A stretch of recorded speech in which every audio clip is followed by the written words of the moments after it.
Cardiovascular and lymphatic infections. These infections are often referred to as symptomatic infections. These systems are so intertwined, they are responsible for circulating nutrients, oxygen, fluids, hormones, and immune system components.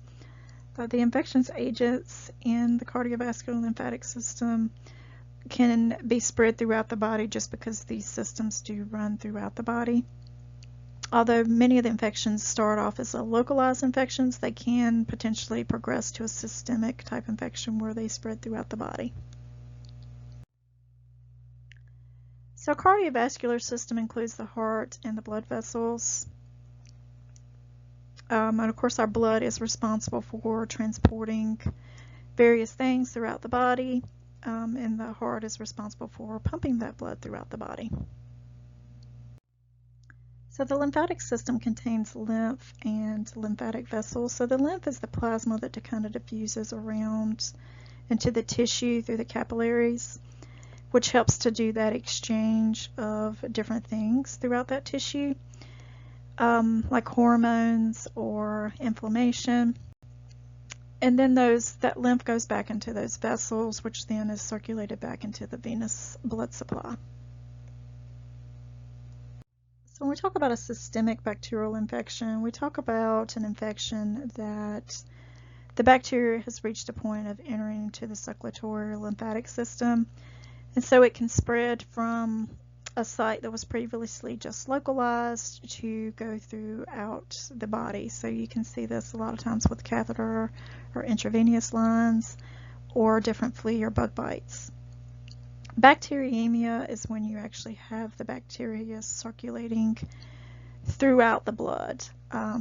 It can cause inflammatory type response, and it can also progress to sepsis and septic shock. And so to diagnose this, we would do a blood culture. You would collect samples of the blood in special bottles and culture for aerobic and anaerobic organisms. Sepsis is an overwhelming immune response to a toxin or a pathogen that's in the patient. And so if it's left untreated, then it can actually progress to septic shock. So sepsis itself is not an infection. It's just the process of the inflammatory response from the actual infection. So with septic shock, you actually see very low blood pressures. The oxygen and nutrients are cut off, and then you start to see death within various organs. Disseminated intravascular coagulation, or DIC, is when there's a deregulation of blood clots forming throughout the body. And so you can see this with various infections or when you have sepsis. And so what can happen is those blood clots can start forming, and then they can get lodged in the capillaries, and they can block the blood flow to the tissue in that area or that organ, and then you start having cell death and necrosis. So the body usually initiates some sort of immune response once sepsis starts, and this is due to the bacteria or the toxins that those organisms produce. Some of the more common ones we see would be E. coli, Staphylococcus aureus, or some of the different strep species. But in about 33% of the cases, we don't always know what the cause of the sepsis infection is. Sepsis is an emergency, considered a medical emergency, because you do have the potential of the patient going into septic shock, and then once the patient goes into septic shock, then you do have a higher mortality rate.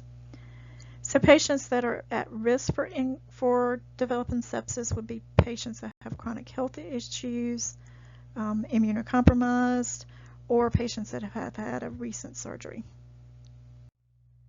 Signs and symptoms of sepsis would include abnormal body temperature, which could be above 101 or below 96.8, rapid heartbeat, increased respirations, and increased white blood cell count. The patient can also develop diarrhea, vomiting, pale skin, sleepiness, confusion, delirium, and they can also develop an inflammation of the lymphatic vessels that will cause evidence of those red streaks from where that infection has actually reached those lymph nodes. So diagnosis may be made based on some of the lab values to include high white blood cell count, high lactic acid levels, high C-reactive protein or CRP, low blood oxygen levels, and positive blood culture results. Treatment would be not only treating symptoms but also determining what the infection is and treating that particular infection with an antibiotic that is appropriate for that particular organism that is diagnosed. Patients with severe sepsis are often put on life support until they're stabilized, just to kind of help with some of that immune response that the body has. So when we talk about sepsis, there are a variety of organisms that do cause sepsis, and we've just discussed those a little bit. So this is just a snapshot that kind of goes over, again, that particular infection. Bacterial endocarditis is an inflammation of the endocardium or one or more of the heart valves, and so it can actually start to cause heart valve damage. We see this a lot with more commonly with your strep species as well as your staph species, and so the bacteria can somehow enter the body and progress to the heart, and then from there it can start colonizing the heart and then cause issues around the heart and destruction of that actual tissue. So again, usually caused by some of your gram-positive cocci, your streptococci and Staph aureus. It's not transmitted from person to person. It's usually the patient has some sort of defect in which that bacteria can spread to that part of the heart and then cause issues. Yersinia pestis, also known as Black Death or systemic plague. With this particular infection, it usually resides on some sort of small animal, and then it's transmitted via some sort of bite from the flea, or a flea that was on the animal and contaminated, or the animal itself. And then from there you can have a couple of different plagues that do form. Pneumonic plague, which infects the lungs, bubonic plagues, which infects the lymphatic system, and systemic plague, which the bacteria actually enters the bloodstream and then it kind of progresses systemically. So signs and symptoms would start off with things like fever, weakness, diarrhea, chills, DIC. Again, it's when you have that abnormal coagulation that cuts off the circulation to the tissue, and then you start having tissue death. So that's where you start seeing that blackening of that skin, where that circulation or that blood flow and oxygen to those organs or that organ system starts to shut off. And then if the symptoms aren't treated early, or if the infection's not caught early, then it can kind of progress to the point of needing to amputate the infected area.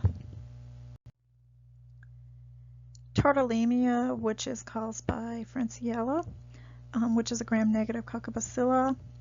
And so this is a highly infectious pathogen here. It can potentially be a bioterrorism type agent.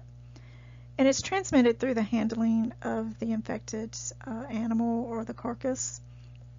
And it can also enter through some sort of scratch or scrape.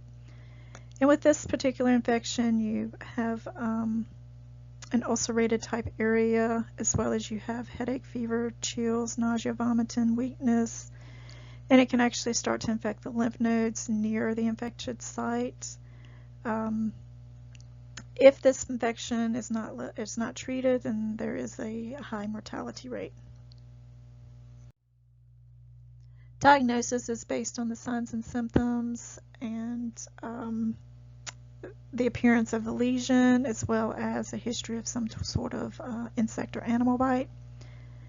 So because it is hard to culture, it is usually going to be diagnosed with some sort of serology or antibody type testing.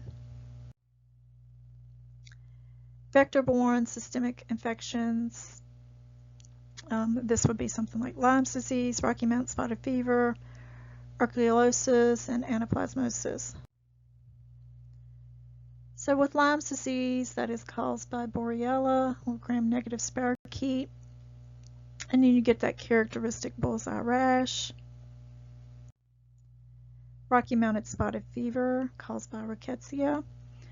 With this particular infection, you have a headache, vomiting, muscle pain, and then you have a characteristic rash.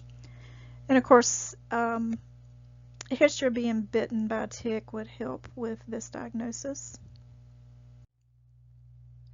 Here's just a snapshot comparison of Lyme's disease against Rocky Mountain spotted fever and some of the different symptoms that those particular infections present with. Ehrlichiosis and anaplasmosis. Ehrlichiosis is transmitted by the Lone Star tick, whereas anaplasmosis is the blackleg tick.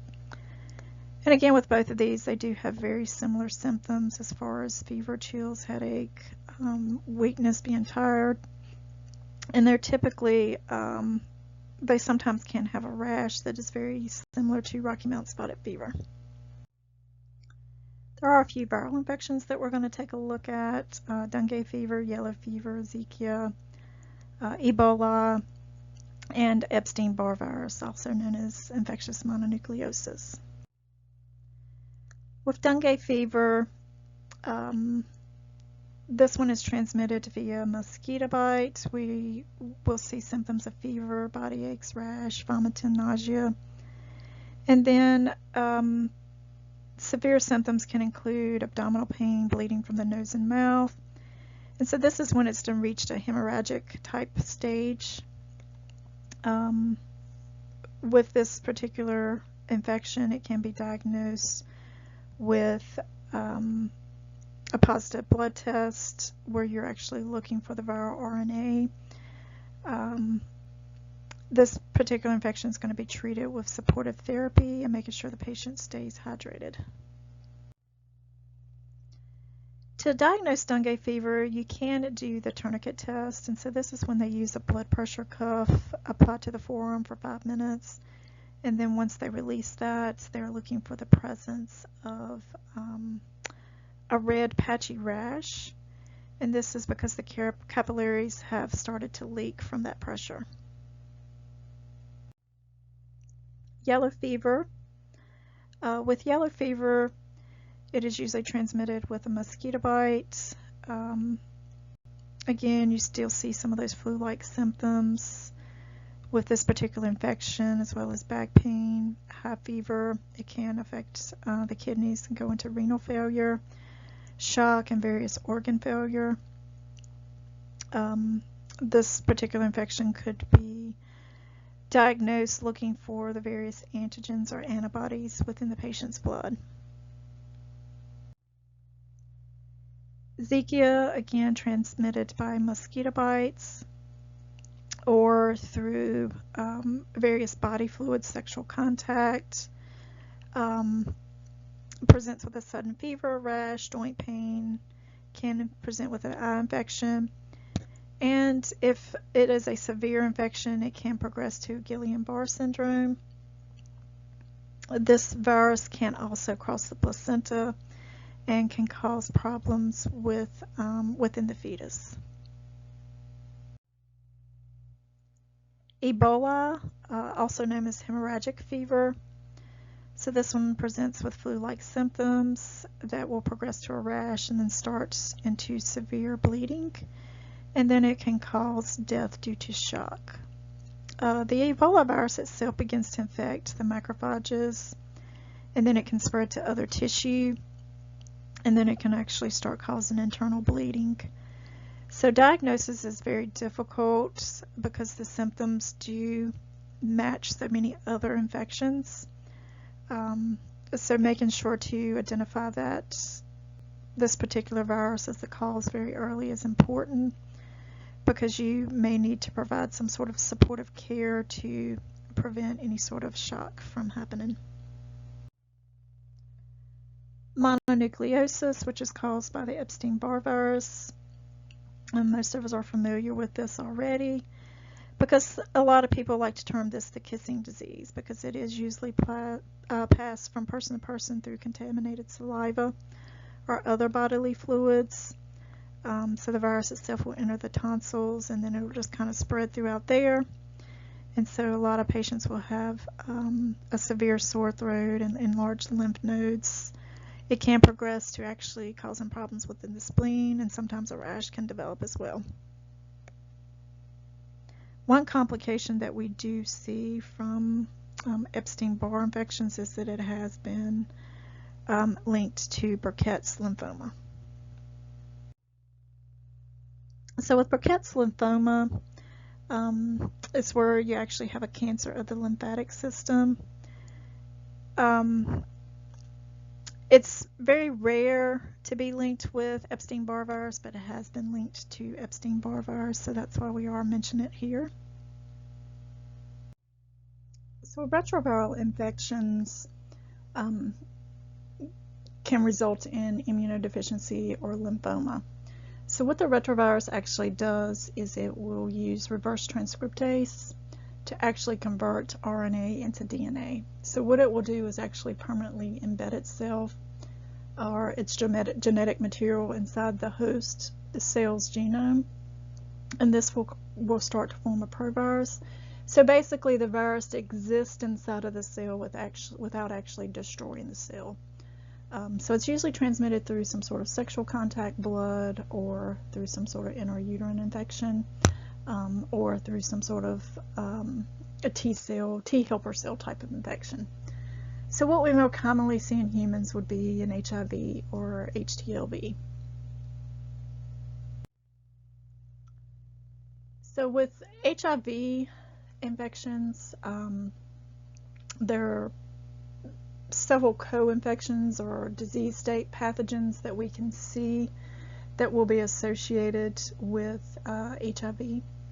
And so we look for various fungal infections, viral infections that can take place, as well as bacterial infections that can take place due to that immune system being depleted, or those cells not being able to fight off infections like they used to.